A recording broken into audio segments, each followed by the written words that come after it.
Okay, so you want to clean your brushes.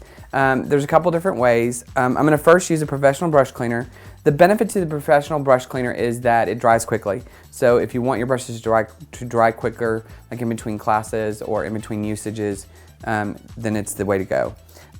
It comes in a spray so that you can spray your bigger brushes and then simply just wipe them. Now, I don't like to use the spray out of the spray bottle, so I pour mine into another container because really all you have to do is dip the brush in there, wipe it off, and it's perfectly clean. It's as simple as that.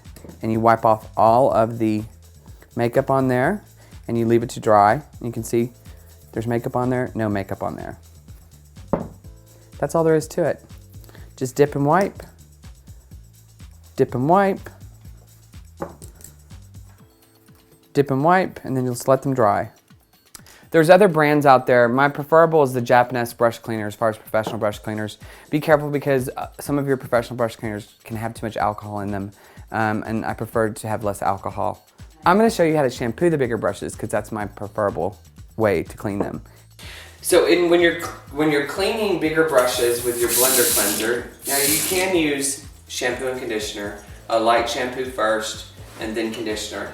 But when you're cleaning them with water or shampooing them, remember you want the water to run down the brush. You do not want to do it like this because then the water will go up to where the glue is.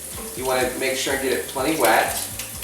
Take a little blender cleanser, and it could be shampoo, a gentle shampoo and conditioner, and you're just going to work it into it.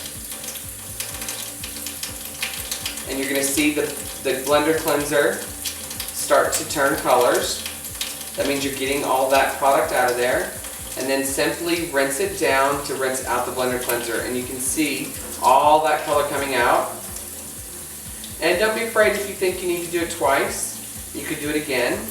Now it's important when you're done to really squeeze out that water to get rid of it. Sometimes I'll squeeze it out and then redo it, and then squeeze it out. And then you're going to lay it flat to dry. Okay? Let's just do another one really quickly. Another shape. Remember getting it wet, running the water down the brush. Putting a little cleanser.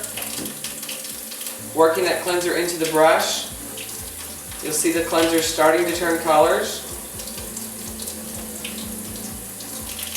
And then you're going to work it, rinsing it out. Stop your hands. Squeeze it. I'll rinse a little bit more. Rinsing it, even doing that same motion. Squeeze it. The tighter you squeeze it, the better it's going to dry, because then it'll dry in its natural shape, and then you simply lay it to dry.